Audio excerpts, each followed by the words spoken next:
Selamat siang para pecinta tanaman hias.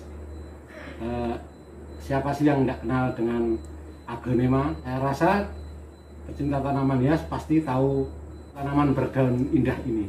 Banyak yang suka, terus beli berkali-kali, tetapi selalu gagal dalam merawatnya. Tapi nggak kapok-kapok kiranya itu, beli lagi dan beli lagi. Siapa yang seperti itu boleh ngaku di sini, boleh komentar. Kebanyakan orang kalau merawat aglonema itu pertanyaannya medianya pakai apa, penyiramannya berapa kali sehari, terus pupuknya pakai apa, boleh terkena sinar matahari langsung apa tidak. Tapi jarang sekali yang nanya, atau bahkan belum ada yang nanya itu pakai potnya ukuran berapa. Padahal ukuran pot dalam merawat aglonema itu pengaruhnya sangat besar sekali.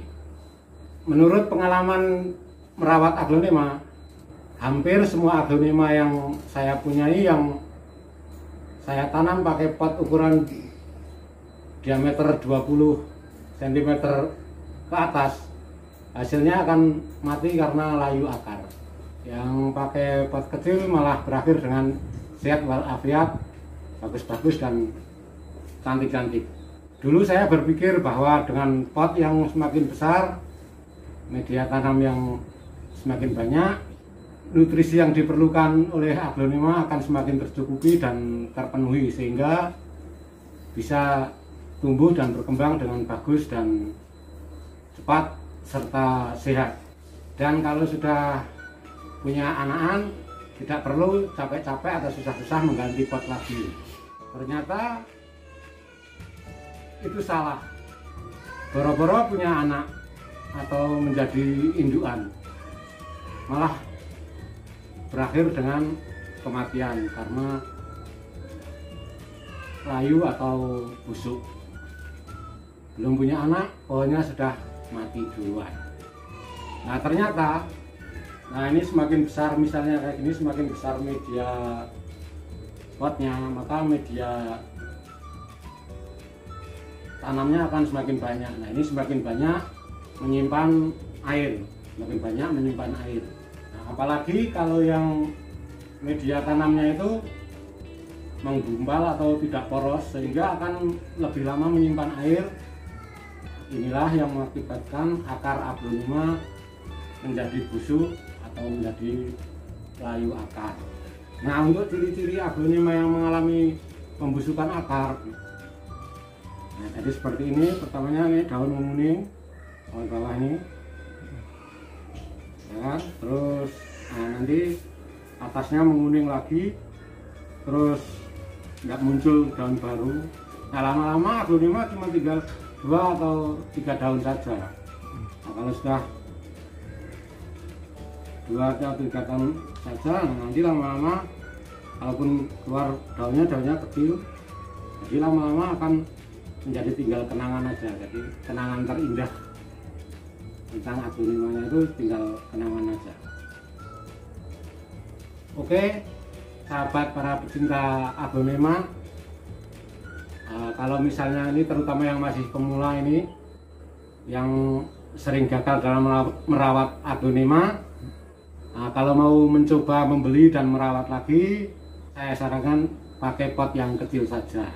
Jadi pot yang misalnya ukuran segini, nah ini potnya yang kecil-kecil saja. Jangan langsung pakai yang besar, nah ini yang kecil. Disesuaikan dengan jumlah daun dan akarnya. Jadi pertimbangannya itu jumlah daunnya dan akarnya. Nah, seumpama daunnya banyak tapi akarnya sedikit, cukup pakai pot yang kecil-kecil gini aja, bisa ukuran 12 sampai 15 cm aja. Nggak usah yang terlalu besar ukurannya, jadi pakai yang kecil aja potnya.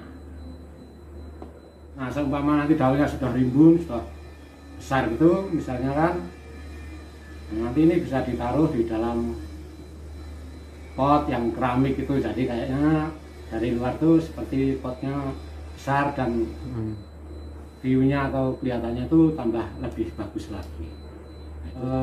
Selama pemupukannya itu rutin, walaupun dengan pot yang kecil gini, nutrisi untuk aglonemanya pasti nanti tercukupi. Bagi saya merawat aglonema itu yang paling nomor satu itu adalah merawat akarnya. Dengan akar yang bagus, pasti nanti kondisi daunnya, batangnya pasti akan bagus. Karena fungsi akar itu untuk mencari makan atau nutrisi. Jadi semakin akarnya sehat, bagus, pasti akan lebih bagus hasilnya. Tanpa akar yang sehat, jangan bermimpi punya aglonema yang bagus, yang rimbun. Dan ukuran pot ternyata sangat besar pengaruhnya bagi kesehatan akar. Sekarang akan kita bandingkan. Jenis aglonemanya sama, tapi beda ukuran potnya, hasilnya akan beda. Oke, kita bandingkan sekarang. Nah, jadi ini perbandingannya ini sama jenisnya, ini sama-sama Big Roy atau kalau ada yang Louis atau Louis Laiwa. Nah, ini sama, ini beda ukuran potnya ya. Ini beda ukuran potnya. Sama medianya sama. Nah, ini yang paling kecil ini 1, 2, 3, 4, 5. Ini 5 daun. Kondisi daunnya sehat. Ini 5 daun. Nah, ini yang lebih besar lagi. Nah, ini daun 4 sehat. Nah, ini juga sehat. Ini daunnya cuma 4 saja. Ini yang potnya lebih besar. Nah, kalau lihat sendiri, ini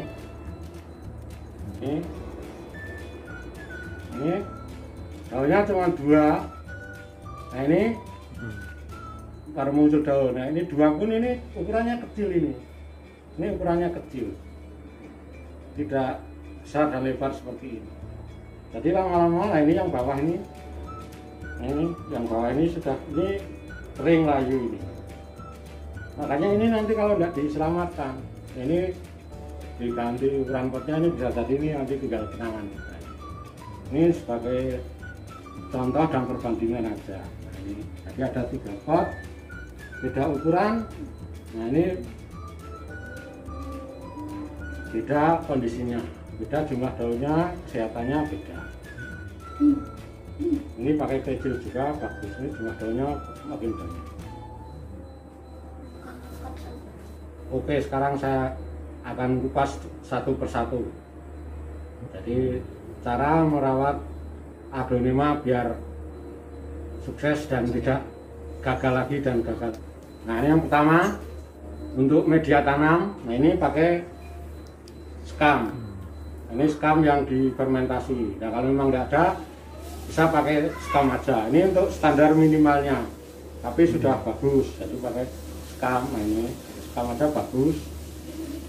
Nah, kalau untuk yang media yang terbaik bisa menggunakan, nah, kalau ada akar pakis sudah ditambahi akar pakis 1 ukurannya. Jadi itu yang kalau mau media yang paling baik yaitu campuran skam bakar 1, skam mentah 1, pakai akar pakis 1, sama ditambah kokopit setengah. Tapi kalau memang tidak ada ya cukup pakai skam mentah, tidak apa-apa. Kalau bisa lebih bagus difermentasi. Jadi cukup pakai skam aja, tidak usah pakai apa-apa. Untuk penakarannya bisa pakai pot atau bisa apa. Jadi misalnya skam mentahnya 1 pot, skam bakarnya 1 pot, nah kokopitnya setengah. Jadi yang penting, yang paling perlu digarisbawahi itu bahwa media untuk penanaman yang di porosnya ini nanti medianya itu tidak menggumpal. Jadi tidak usah pakai tanah. Kalau medianya menggumpal, bisa pakai tanah atau pakai apa itu kebanyakan menyimpan air. Nah, itu nanti yang menyebabkan busuk akar atau layu akar. Jadi ini harus yang di porosnya ini tidak boleh ada menggumpal. Jadi cukup media yang mudah ditembus oleh akar. Nah, itu yang perlu digarisbawahi atau intinya itu yang pertama. Oke, untuk lanjut yang kedua yaitu cara penyiraman. Nah, dulu saya berpikir bahwa semakin sering disiram aglonema akan semakin sehat dan cantik, akan tumbuh semakin seger. Ternyata saya salah. Jadi anggapan bahwa semakin medianya itu semakin sering disiram atau menjadi lebih segar itu salah. Jadi sudah medianya kurang tepat, ada gumbalannya di porosnya sini, ada gumbalannya sering disiram, ya itu tadi tambah menjadi busuk akar atau layu akar. Terus penyiramannya untuk di daerah sini, karena sini tidak terlalu panas, saya penyiramannya 5 hari sekali. Ya, kalau daerah panas 3 hari sekali saja. Jadi 3 hari sekali baru disiram. Nah, kalau memang daerah panas 3 hari disiram. Kalau yang daerah-daerah sejuk seperti daerah sini ini 5 hari cukup. Dan saya merawat aglonema atau memelihara aglonema itu saya tempatkan di tempat yang teduh. Jadi ada atapnya, jadi tidak kena air hujan langsung. Kalaupun kena itu misalnya karena cuma dari tempias saja. Nah, untuk menjaga kelembapannya, karena penyemprotannya saya biasa 5 hari sekali, saya semprot aja adanya sedikit-sedikit. Nah, untuk menjaga kelembapan tanahnya dan kelembapan daunnya. Nah, untuk pemupukan ada beberapa pupuk yang biasa dipakai dan frekuensinya berbeda-beda. Untuk pupuk slow release dekastar atau osmo ke daun ditabur di permukaan media tanah dan diberikan 6 bulan sekali. Untuk gandasil hijau dan merah, pemakaiannya dispray di daun dengan dosis 1 gram per 2 liter, diberikan 2 minggu sekali. Untuk 2 minggu pertama gandasil hijau dan 2 minggu kedua gandasil merah secara ganti-gantian. Untuk vitamin B1 mereknya Vitani, bisa dipakai dosisnya 1 tutup botol untuk 4 liter. Nah, disemprot di media dekat batang bawah. Pemakaiannya cukup seminggu sekali. Nah, sekarang poin yang keempat yang tak kalah pentingnya yaitu tentang penyemprotan. Jadi keindahan aglonema itu terletak pada daunnya. Daun yang rimbun, sehat, warnanya cantik, nah itu yang menyebabkan dijuluki aglonema itu sebagai si ratu daun. Nah, jangan sampai keindahannya itu diganggu oleh hama penyakit, misalnya seperti keong, ulat, dan juga belalang. Nah, itu menjadi musuh utama daripada daun-daun pada aglonema, sehingga perlu dilakukan penyemprotan insektisida secara berkala dan rutin. Nah, itu penting.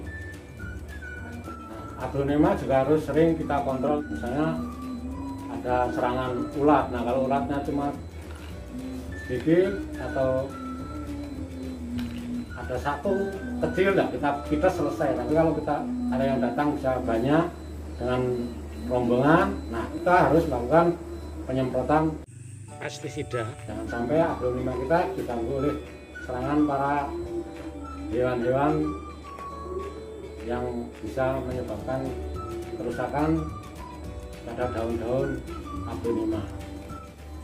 Untuk pencegahan, nah untuk mencegah itu pas saat penanaman biasanya saya taburkan furadan sedikit di sini. Jadi furadan ini ditaruh pada medianya itu sedikit aja, dicampur sedikit. Nah, terus berkala juga disemprot insektisida. Nah, itu bisa pakai misalnya antrakol, itu bisa. Nah, itu cukup setengah bulan sekali, cukup. Dilihat dari kondisinya. Kalau kita tidak rajin kontrol, nah kita setiap setengah bulan sekali boleh.